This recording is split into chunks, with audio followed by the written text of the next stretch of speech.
قد أخرجا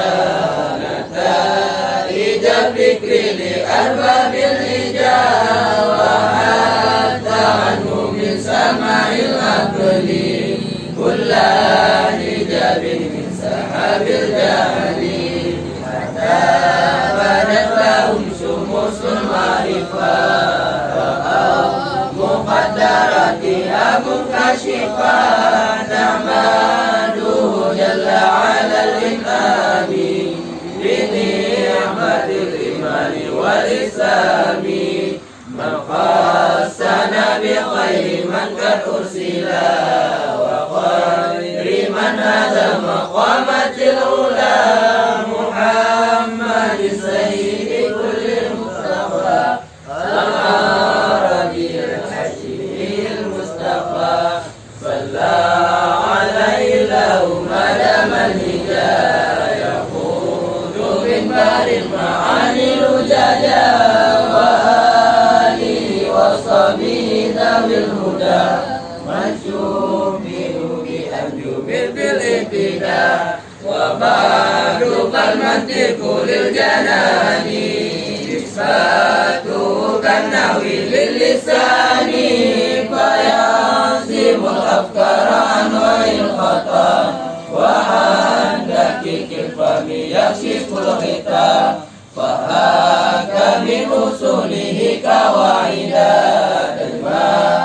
من فنونه فواعدا سميته بالسلام المنورك يرقى به سماء علم المنطق والله أرجو أن يكون خالصا لوجهه الكريم ليس خالصا وأن يكون نافعا للمبتدئ به إلى المتولد يهتدي وقلت في جواز الاستغلال به على ثلاثة أقوال فابن الصلاح والنووي حرما وقال قوم ينبغي أن يعلما وقولة المشهورة الصحيحة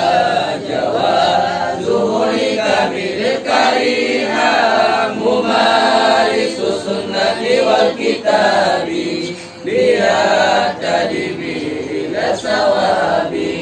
إدراك مفرد تشعرا مريب ودرك نسبة بتصديق المسلم وقدم الأول عند الوضع لأنه مقدم بالطبع والنظر ما احتاج للتأمل وعكسه ضروري يجلي وما به إلى تساهل المسلم يدعى بقول شريف وتمتهن وما لتصديق به توصلا